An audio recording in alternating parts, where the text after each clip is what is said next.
El Señor esté con ustedes. Y con tu espíritu. Lectura del Santo Evangelio según San Lucas. Gloria a ti, Señor.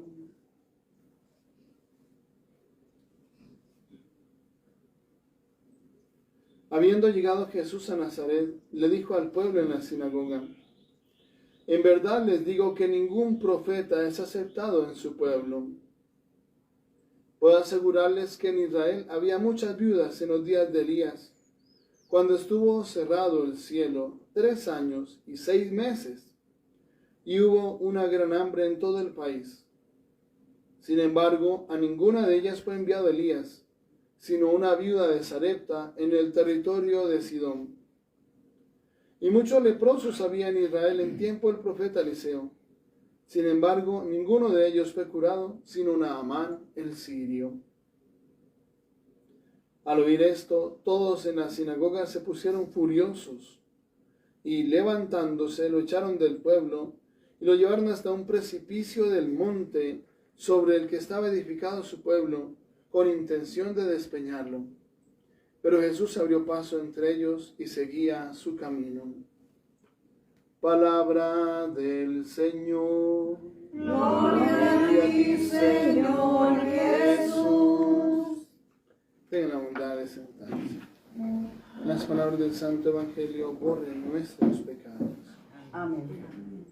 Ven, Creador Espíritu, de los tuyos la mente a visitar, a encender en tu amor los corazones que de la nada te gustó crear. Tú que eres gran consolador y don altísimo de Dios, fuente viva y amor y fuego ardiente y espiritual unción. Tú tan generoso en dádivas, tú poder de la diestra paternal, tú promesa magnífica del Padre, que el torpe labio vienes a soltar. Con tu luz ilumina los sentidos, los afectos inflama con tu amor, con tu fuerza invencible fortifica la corpórea flaqueza y corrupción. Lejos expulsa al pérfido enemigo, danos pronto tu paz. Siendo tú nuestro guía, toda culpa logremos evitar.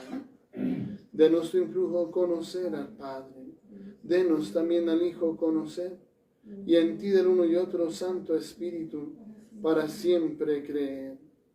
A Dios Padre alabanza, honor y gloria, con el Hijo que un día resucitó, y a ti, abogado y consuelo del cristiano, por los siglos se rinda admiración. Amén. Amén. Jesús menciona que ningún profeta es bien recibido en su propio pueblo. Y es una realidad. Nadie es profeta en su casa. Es difícil. Es una de las cosas más duras que nosotros tenemos. Especialmente porque implica el testimonio de vida, porque nos conocen. Ahora, llama la atención que menciona, primero que todo, a la viuda de Sarepta.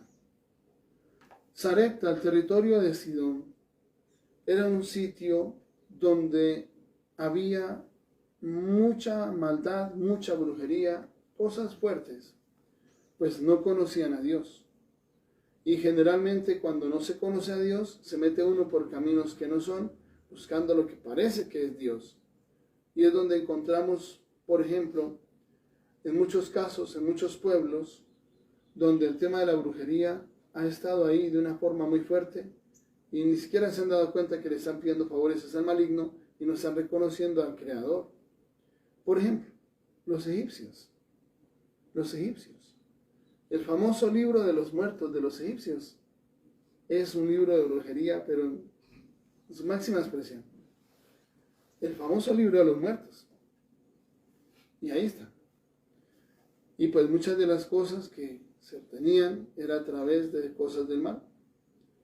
Cuando nosotros miramos también en el contexto, por ejemplo, de quienes toman el famoso yagé, que uno dice que los que llaman sus líderes o brujos, que le llaman taita, que es el nombre que utilizamos para decir papá, pues ellos piensan que es algo bueno, que inocentemente están llegando con las fuerzas de la naturaleza. Son cosas del mal. Son cosas del mal y es un tema fuerte. Es un tema delicado. El enemigo es el que se hace presente y ofrece cosas, y efectivamente es así, inclusive en el hinduismo. Si ustedes van a buscar en la raíz del hinduismo, quienes son sus líderes y son reconocidos casi como si fueran como los santos nuestros, por ejemplo, pues empezando por Buda y todos los demás, en tanto en el budismo como en el hinduismo, es cuando utilizan las cosas de magia negra, y el ver esos poderes del mal ahí realizándose, actuando, es como si descubrieran que tiene un poder o que es Dios, que Él es Dios porque hace ciertas cosas, y es el mal que está ahí disfrazadito.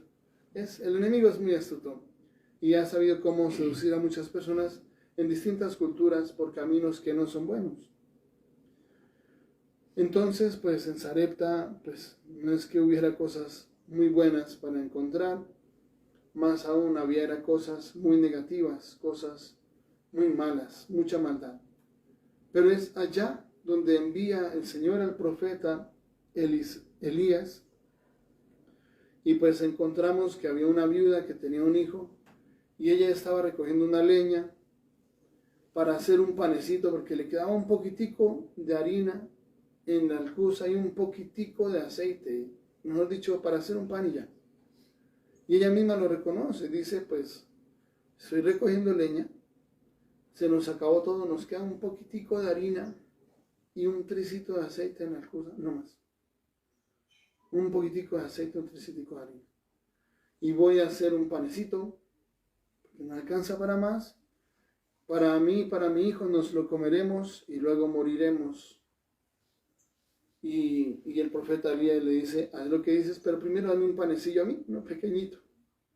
Y dice, y así dice el Señor, la alcuza de aceite no se vaciará, ni la orza de harina se acabará.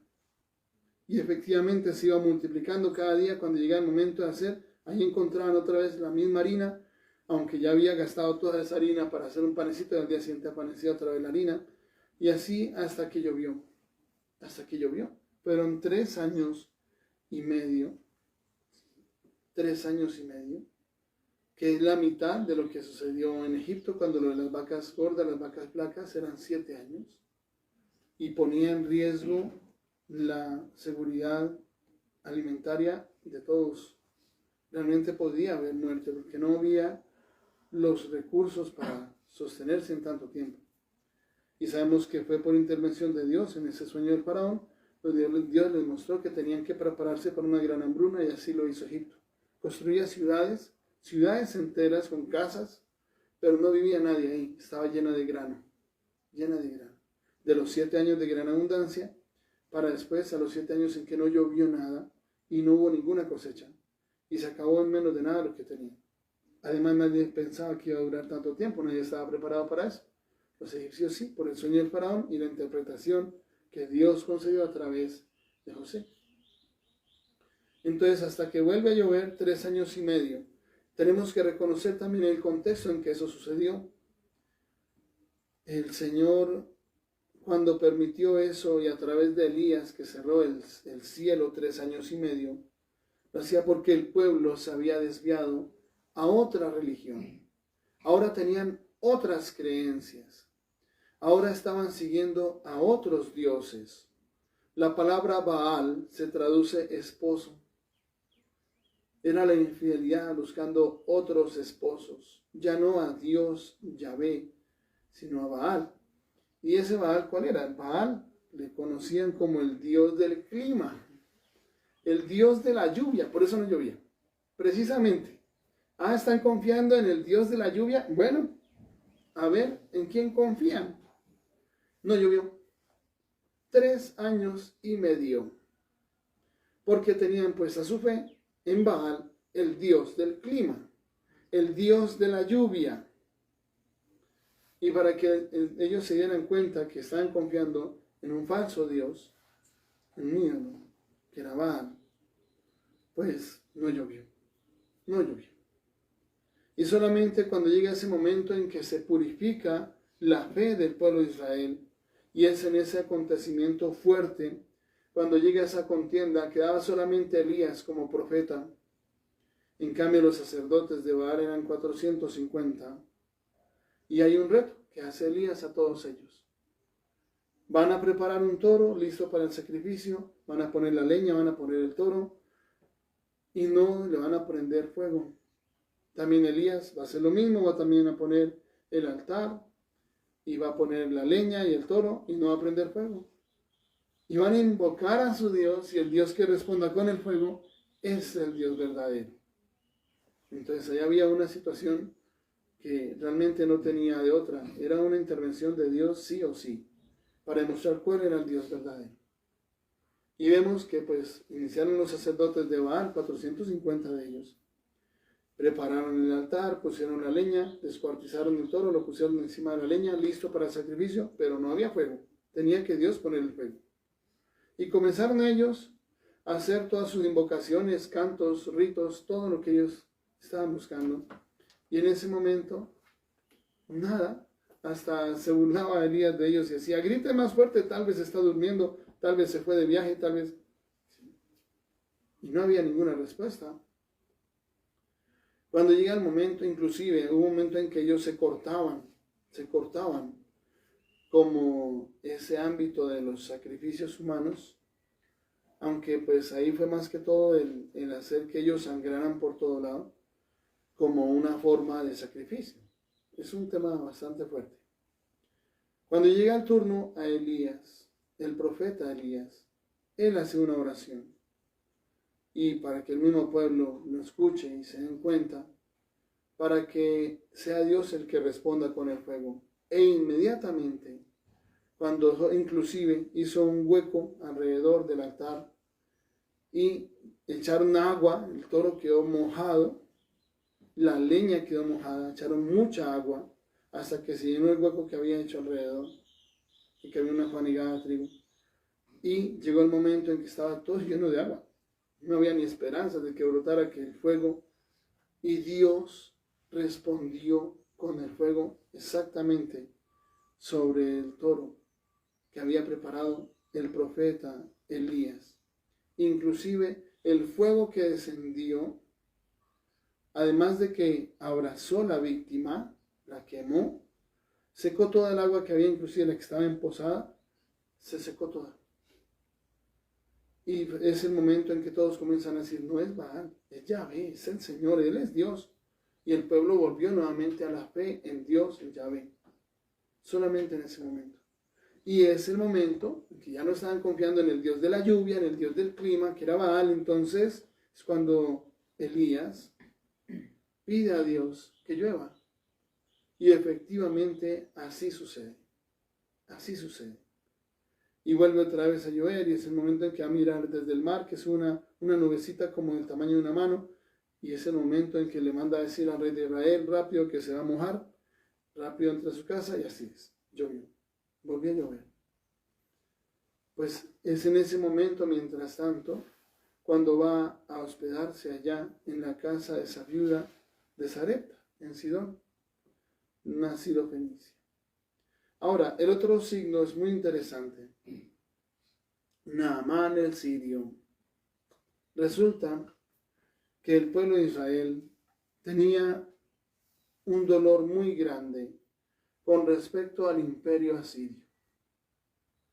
Porque Siria, su imperio, el rey en cabeza, invadió el pueblo de Israel en el año 722 y destruyó todo. Y aniquiló culturalmente, esa era la estrategia que ellos tenían, aniquilar culturalmente a un pueblo, aniquilarlos culturalmente, quitarle toda su cultura, o sea, inclusive los mismos libros que tenían la Sagrada Escritura, quemarles todo, era fuerte, e imponerles sus idiomas, imponerles sus creencias, y sus escuelas, sus profesores los imponían ellos, y se esforzaban por borrar totalmente la cultura del pueblo al que llegaban. Tanto que desaparecieron en ese momento 10 de las 12 tribus de Israel. Y era un momento muy fuerte. Por eso Jonás no quería ir a Nínive, porque sabía que si se convertían, que Dios los perdonaba, eso no era lo que él quería, los quería ver muertos. los quería ver destruidos. Y vemos que el que viene es un general del ejército de Siria, o sea, de los que entraban al pueblo a destruir todo, a invadir todo y a apropiarse de todo. Ahí estaba el general, que había obtenido muchas victorias. O sea, no se lo merecía, empezando por ahí. Era todo lo contrario, era uno de los peores enemigos, era el estratega que miraba cómo destruir una ciudad. Ahora llega el momento en que una de esas muchachas israelitas entra en servicio de la esposa de Naamán, se da cuenta que tiene la lepra y dice, si mi señor fuera y buscara al profeta de Israel, que en ese momento pues estaba Eliseo, el sucesor de Elías, y que él dice, él lo curaría de la lepra. Y va y le comenta al rey, y el rey le dice, claro que sí, al rey de Siria, dice, voy a enviar una carta para el rey de Israel para que pues lo reciba y lo cure de su lepra. Y viene este tema de la humildad. Es muy interesante este relato, el tema de la humildad. Primero que todo, va a buscar a lo grande y el Señor le muestra que es en lo pequeño. Porque llega primero al palacio del rey, al palacio, a la capital de todo el país. Y le muestra al Señor que no, que es más bien las afueras de Samaria. Pero ya en la parte límite del pueblo, en los bordes, en la salida. Busca al rey y el rey pues vemos cómo reacciona cuando ve esa carta. Dice, ves que te he enviado a mi siervo Naamán, mi general, para que lo cures de la lepra. Y él se rasga las vestiduras, soy yo un Dios para quitarle la lepra. Está buscando que diga contra mí, está buscando declararme la guerra por algún lado. Y el profeta Eliseo le manda a decir, después de que escucha que pasa eso, le manda a decir, envíamelo. Y que sepan que hay un profeta en Israel. Y es cuando Naamán se va a buscar al profeta Eliseo. Y viene un signo muy interesante. Cuando llega frente a la casa de él, pues Naamán ya tenía toda una película en su cabeza, ya se imaginaba cómo iba a ser. Inclusive él mismo lo dice, yo me había dicho, había pensado para mí que iba a bajar el profeta, claro, porque era un general muy importante, que le iba a recibir, que iba a invocar a su Dios, que iba a poner las manos sobre la parte enferma y frotar en la parte que estaba herida y se iba a sanar. Eso es lo que tenía en su cabeza. Y resulta que ni siquiera bajó Eliseo. Le mandó a un empleado, a un criado, para decirle, ve al Jordán y báñate 7 veces y quedarás limpio. ¿Y qué pasó con Naamán? Se puso furioso y se dio media vuelta y se marchó. Bravo. Mira lo que es la soberbia, ¿no? Esa es la soberbia. Se puso furioso, dio media vuelta y se fue. Porque él mismo dice, no, es que yo me imaginaba que el profeta iba a venir, iba a invocar a su Dios. No. Y se marchó furioso. Y ya se iba para su tierra otra vez. Pero sus empleados, sus siervos le dicen, pero mi señor, si el profeta te hubiera prescrito algo difícil, ¿no lo habrías hecho? ¿Cuánto más si simplemente es que baje al río Jordán y se bañe 7 veces y ya? Y entra en el camino de la humildad. Ahí hubo humildad. Realmente lo reconoció con humildad y sí, lo cumplió. Escuchó el consejo de ellos, de sus servidores. Y efectivamente lo hizo, porque él ya había dicho, y el Abana y el Farfar no son ríos mejores que todas las aguas de Israel. ¿Por qué no puedo bajar en bañarme en ellos y quedar limpio? ¿Sí? De lo grande, y dice, no, es lo humilde, es lo pequeño. Y cuando él con humildad hace caso, obedece, y va al río Jordán y se baña 7 veces, es el momento en que la lepra se sanó. Y la lepra no tiene cura. La lepra hasta el día de hoy no tiene cura. No existe una vacuna para eso.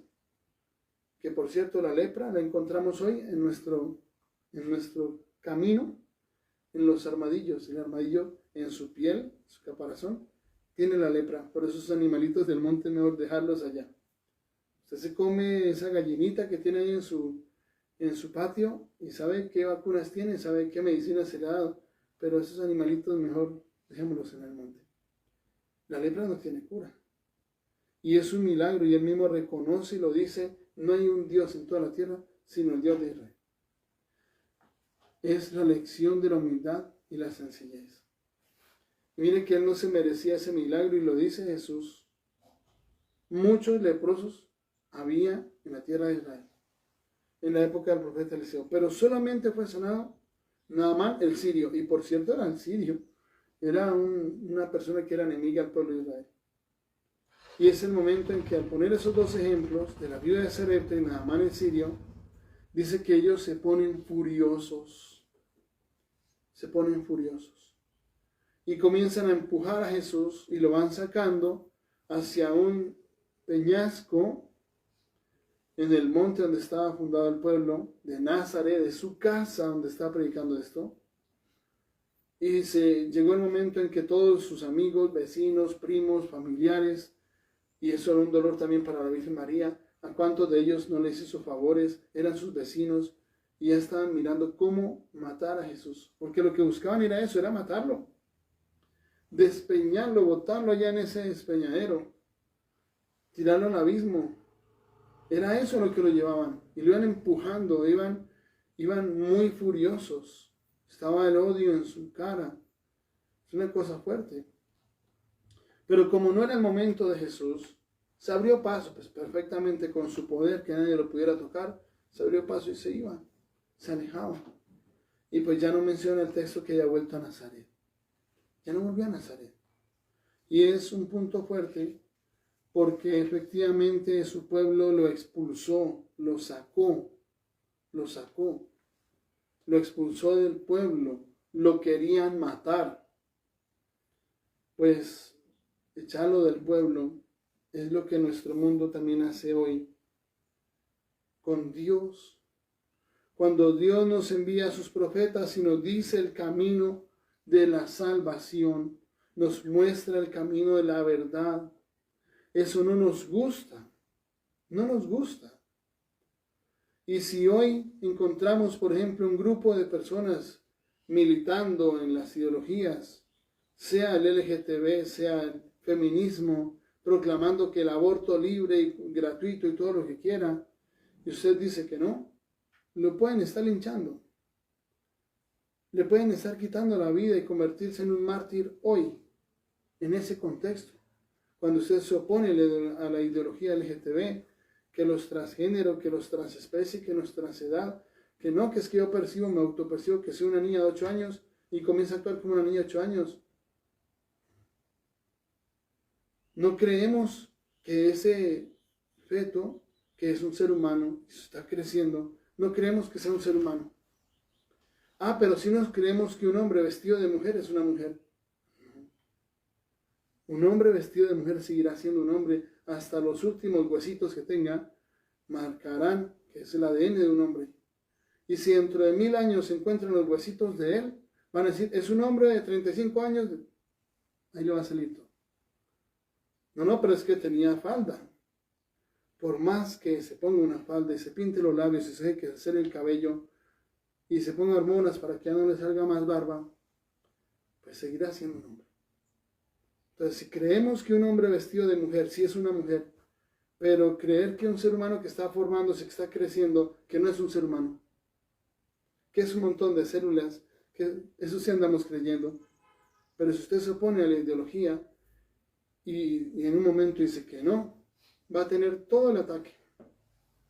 Va a tener todo el ataque. Y no nos gusta y lo vamos a atacar, y eso es lo que hace en ese contexto nuestro mundo. Destruir todo eso. Todo eso que Dios dice, mire que esto no está bien. No es el camino. Ese tema, por ejemplo, de la eutanasia, tan delicado. Canadá tiene las cifras de eutanasia más altas del mundo. En Canadá ya ahora cualquiera ya está mirando a ver cómo se quita la vida, que le pongan inyección letal, que le den tal pastica y listo. Es un tema muy delicado. Suicidio en un nivel altísimo, disparado, y corre usted al hospital y dicen, claro que sí, bienvenido, siéntese ahí y aliste la mortaja. Bueno, ya la trae lista. Llama a su familia para que vengan a alistar todo el funeral. Y Dios había dicho, no, ese no es el camino, no matarás. Los mismos países donde están diciendo, no, que hijos, no. No, porque tener un hijo implica que se le va a dañar su figura escultural. Tener un hijo implica que usted no es libre para irse a pasear a donde quiera, sino que tiene que estar pendiente de su bebé y darle de comer cada 2 horas. Y eso no nos gusta, preferimos más bien seguir en la discoteca, sí, hasta amanecer. Pero no, un niño me amarra, un niño me... Entonces, ¿cuál es la solución? 2 perritos, los perrijos, 2 gatijos, un cerdito de esos pequeñitos. ¿Sí?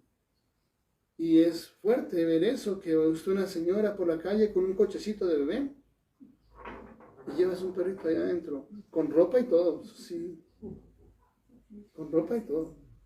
Pero o sea, mira, ay, tan lindo el bebé y tal vez lo muerde el perro. Sí, es sencillo. No, deja el perro ser perro, deja el perro que corra, que salga, que marque territorio. No, hay un cochecito ahí amarrado y como si fuera un niño. Y se invierte en millonadas. No estoy exagerando, se invierte en millonadas en eso. En hacer el paticure, todo eso. Y esa actitud de que ya no queremos hijos, que más bien 2 perritos. En cambio, los musulmanes tienen 8, 10, 12, 14 hijos. ¿Sí? Europa va a ser musulmana de aquí a un tiempo, no muy lejos. Va a ser musulmana porque los cristianos ya no tienen hijos. 1 y eso. O 1 o 2 perritos, 2 gatitos. En cambio, musulmanes si tienen 8, 10, 15, 20, todos los que vengan. ¿Sí? Es un tema fuerte. Y vemos que efectivamente estas naciones se están quedando solas. Ya no hay quien trabaje, ya les ha tocado aceptar la inmigración porque no hay quien trabaje y quien sostenga la carga pensional. Claro. Pero entonces también para que la carga pensional no llegue muy fuerte, pues propiciar que la eutanasia, que así acaba con todo y listo, ya solucionado. Y resulta que es lo contrario. No se acabó con todo. Ahí empezó todo y el verdadero sufrimiento que uno no se imagina. Pero es el que dice esto, entonces ya está en contra de, ya está acabando con no sé qué más cosas. Y es un tema fuerte y me llamaba la atención estos días que se están haciendo en todos los municipios el plan de desarrollo municipal. Me llamaba la atención que cuando se estaban leyendo todos los lineamientos de cómo se hace un plan de desarrollo municipal y todo lo demás, ahí mencionaban las famosas, la Agenda 2030. Claro, ya no estaban organizados en un círculo con todos los colorcitos, muy bonito, que el desarrollo sostenible, donde se impulsa el aborto, la eutanasia, el homosexualismo y todo eso, sino que venía organizado en un cuadrito, los mismos colores de lo que está en la Agenda 2030, pero organizados así, desarrollo sostenible y los colorcitos de la Agenda 2030. Metía en nuestros países dentro de las directrices nacionales, que el desarrollo sostenible, que para que ya no haya tantas bocas que alimentar, entonces el homosexualismo para que no haya familia, que no haya más hijos, y los mismos que están metidos en esa ideología, que se hicieron cambio de sexo, miren a ver cómo entran en depresión rapidito, y si no se los lleva al SIDA, se los lleva al suicidio en medio de la depresión, porque ese mundo está rodeado de eso. O sea, eso es el placer. Cuando en los hoteles hoy, en el turismo, le ponen a un hotel el título gay friendly, ¿sí? Amistosamente al tema gay, ¿sí? Amistoso con el tema gay. ¿Qué significa eso? Que usted llega a ese hotel y le ofrecen, que nunca le van a decir nada más aún, que llegan 2 hombres y ellos tienen que actuar normalito, como si fuera una pareja normalita, y tienen que atenderlos con una sonrisa y todo, y ofrecerle todo lo que quieren, placer. Y quieren servicio de spa, tenemos piscina, tenemos sauna, tenemos jacuzzi, tenemos todo lo que tenga que ver con placer, porque pues la forma de mostrar que se ama ahí es solamente el placer. Cuando se acaba el placer, se acaba el dinero, pues sale y bota y busca otro que se tenga más plática. Es un tema delicado. Y eso hoy vende muchísimo. Ese es el fuerte del turismo hoy, es ese. Ese es el fuerte del turismo. Y entonces, si es un hotel gay friendly, entonces ya está súper cotizado y desde todos los países llaman y apartan, reservan el cupo porque ya saben qué beneficios tienen. Porque la base fundamental es el placer, son las cosas. O sea, no es Dios, no es formar un hogar donde Dios está en el centro, no. El mismo Dios prohíbe el homosexualismo, no nos conviene, más bien quitemos a Dios y nos hacemos los que no creemos, o vamos y buscamos tranquilizar nuestra conciencia yendo al templo. Pero usted llega al templo y ¿sabe qué tiene que hacer? Renunciar a eso. No es el camino. No es el camino. Así el mundo diga que sí, que no pasa nada, que está muy bien. Dios dice que no. Dios dice que no, no es el camino. Y es que está en la Sagrada Escritura. O sea, ¿cómo lo vamos a quitar de la Sagrada Escritura? Si el Señor dice en su palabra, ni los borrachos, ni los adúlteros, ni los afeminados, ni los homosexuales, ni los ladrones, ni los avaros, ni los estafadores, ni los usurpadores, que es 1 Corintios 6:9. Ninguno de ellos heredará el reino de los cielos. Si Dios lo dice de esa manera, es por algo. Es por algo. Y no es un Dios amargado y aburrido que no nos deja disfrutar de la vida. No, solamente que Dios dice, no es el camino. Cuando un profeta se levanta y dice esto, va a encontrar oposición, va a encontrar ataque, va a encontrar enfrentamientos, va a encontrar un ambiente hostil. Pues, ¿quién va a ser profeta? Y nadie va a ser profeta en su casa. Y es difícil cuando en el mismo hogar todo eso se impulsa. Y que está bien, que no pasa nada, que nos gusta, y se vuelve ley. Es un tema muy delicado. Y tenemos que orar mucho por nuestro mundo, porque hoy hay muchos guías ciegos guiando a otros ciegos. Y ambos caerán en el hoyo, como dice la Sagrada Escritura. Si Dios ya nos mostró el camino, si Dios ya nos enseñó qué es lo que Él espera de nosotros, ¿por qué somos tan tercos de irnos por un camino contrario? De buscar un camino exactamente opuesto y terminar lejos de Dios en cosas graves, Pero si nos dicen algo no nos gusta y atacamos, si es Dios buscando nuestra salvación, ¿qué otra cosa quiere Dios al enseñarnos ese camino? Solamente nuestra salvación nomás. Pero la decisión la tomamos nosotros. Somos nosotros los que tomamos la decisión si entramos o no en el camino de la salvación. Ya lo conocemos. Ya conocemos el camino de la salvación. Y no tenemos excusa. No, Señor, yo no sabía. No. Todos ya sabemos cuál es el camino de la salvación. Y si un profeta nos dice, mire, ese es el camino, acojámoslo. Luchemos por ser obedientes a la voz de ese profeta. Empezando que no sabemos cuándo nos toca. Y efectivamente la muerte puede llegar por nosotros hoy. Pidámosle al Señor la sabiduría. Oremos por nuestro mundo que cada vez más se ha alejado de Dios. Un mundo que se ha vuelto rebelde a Dios, hostil a Dios, hostil a su palabra. Un mundo que se burla de las cosas de Dios. Se burla. No solamente que diga, no, yo no creo. No, se burla de las cosas de Dios. Y también utiliza nuestras incoherencias para decir, pero ¿usted qué va a hablar? Si usted mire lo que hace. Es un tema fuerte. Y por eso el mismo camino de que entremos en camino de conversión. Porque ¿cómo vamos a enseñar el camino de Dios si nosotros mismos no estamos en ese camino? ¿Cómo vamos a hablarle a un hijito, mi hijito, no tome, si uno toma? ¿Cómo le enseña? ¿Cómo puede enseñar a las nuevas generaciones que lo ven a uno como ejemplo? Si uno mismo no está en ese camino. Porque Dios es el que dice, ni los borrachos, o sea, emborracharse, no entra al reino de los cielos. No es de Dios.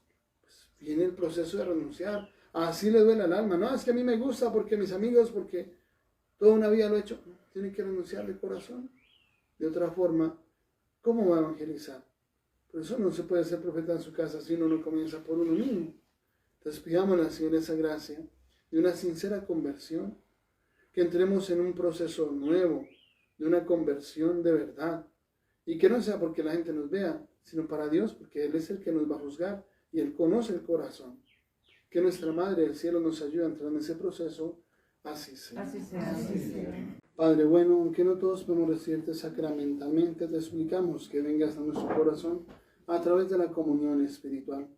Te lo pedimos por Jesucristo nuestro Señor. Amén. La bendición de Dios Todopoderoso, Padre, Hijo y Espíritu Santo, descienda sobre ustedes, sus familias, permanezca para siempre. Amén. Amén. La alegría del Señor es nuestra fuerza. Pueden ir en paz. Gracias a Dios.